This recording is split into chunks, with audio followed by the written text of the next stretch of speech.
अच्छा, नॉर्म के भैया बहन देखेंगे, नया अध्याय है अनुपात और समानुपात।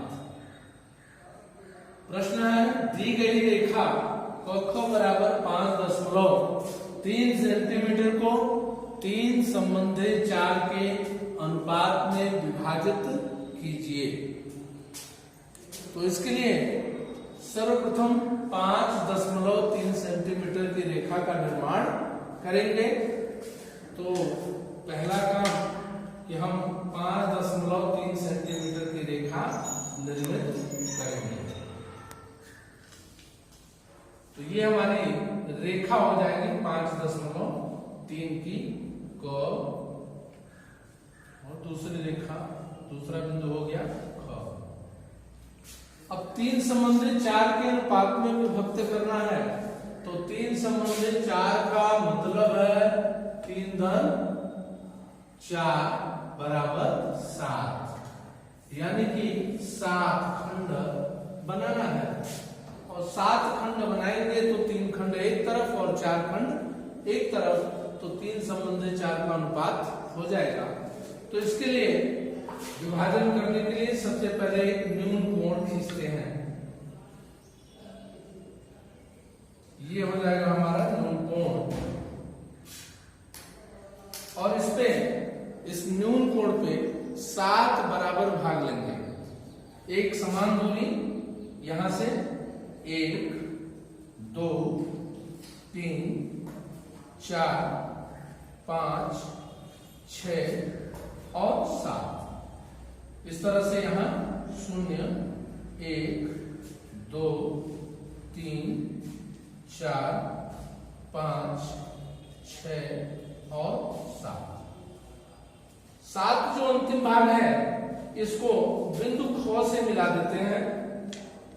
रचनात्मक रेखा होगी और इस रचनात्मक रेखा से इसको मिला देते हैं।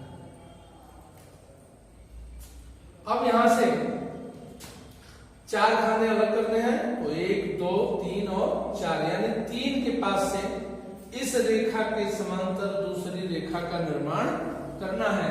समांतर रेखा बनाने के लिए सेट स्क्वायर का प्रयोग करेंगे और पटरी ले लेंगे। तो यहां पे त्रिभुज लगाएंगे, ये जो त्रिभुज है इसको लगाएंगे, और नीचे हम पटरी लगा लेंगे। इसके स्थान पे पटरी लगा लेंगे और पटरी चिपकी रहेगी। पटरी को हिलने नहीं देना है। इसको क्रमशः आगे बढ़ाएंगे और पॉइंट 3 पर लेकर के जाएंगे। केवल त्रिभुज को आगे बढ़ाएंगे और ये पॉइंट 3 पे आकर के रुकेगा, और यहां से पुनः दूसरी रचनात्मक रेखा का निर्माण कर देंगे, और ये पॉइंट हमारा 3 को विभक्त करेगा। और इस तरह से यह रेखा जो है, इसी के समांतर यह दूसरी रेखा हमारी निर्मित हो जाती है।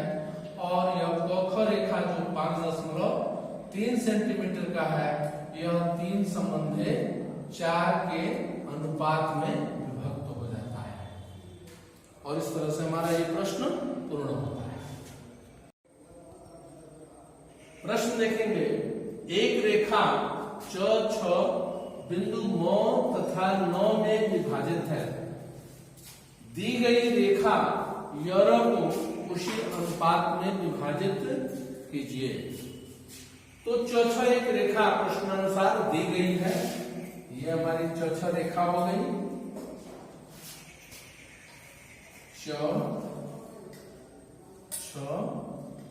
यहाँ पे बिंदु म हो जाता है, यहाँ पे बिंदु 9 हो जाता है। ये म हो जाता है और ये 9 हो जाता है। तो प्रश्न हमारा पूर्ण होता है।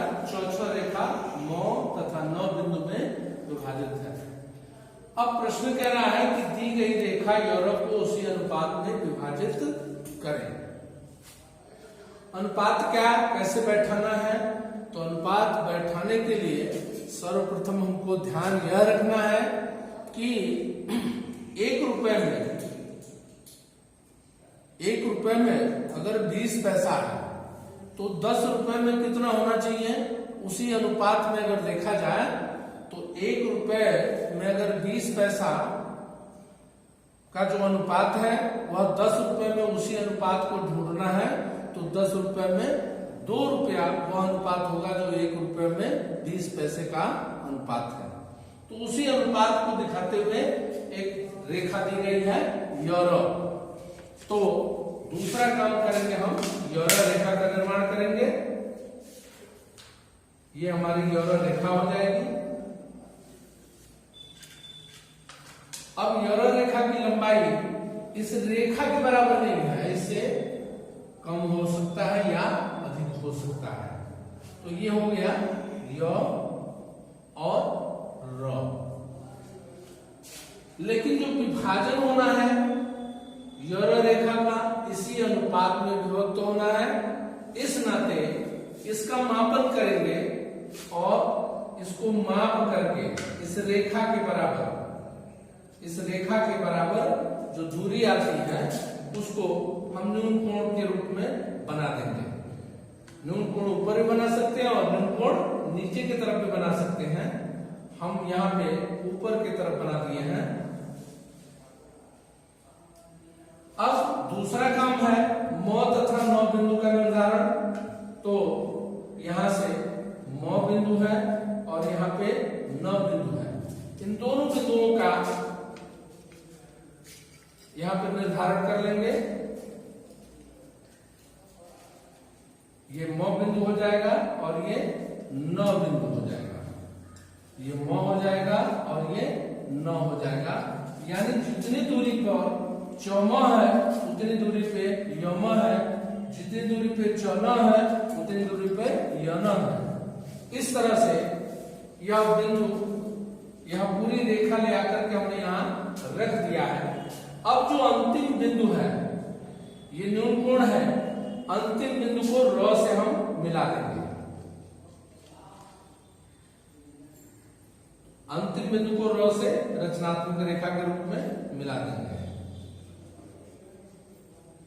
ये हो गया हमारा अंतिम बिंदु। अब इस रेखा के समांतर बिंदु 9 से और बिंदु म से हमको रेखा का निर्माण करना है। तो रेखा का निर्माण करने के लिए वही सेट स्क्वायर का उपयोग करना। तो यहाँ पे हम सेट स्क्वायर ऊपर त्रिभुज को रखेंगे और त्रिभुज रखने के बाद बगल में पटरी लगा लेंगे। पटरी हिलेगी नहीं और त्रिभुज को क्रमशः आगे बढ़ाएंगे। अब आगे बढ़ाते हुए हम बिंदु 9 तक ले आएंगे। तो यहाँ पे बिंदु 9 आता है, 9 से हम रेखा को मिला देंगे रचनात्मक, और फिर आगे बढ़ाएंगे क्रमशः और बिंदु म आता है और म से भी हम वही काम रचनात्मक बढ़ा देंगे। अब यह यूरो रेखा जो है, यह म और न जो बिंदु है इसी के समरूप यहाँ पे और यहाँ पे विभक्त हो जाती है। तो यानी ये जो चौथा रेखा है इसी के अनुपात में यूरो रेखा हमारा विभक्त होता है और इस तरह से हमारा यह प्रश्न पूर्ण होता है।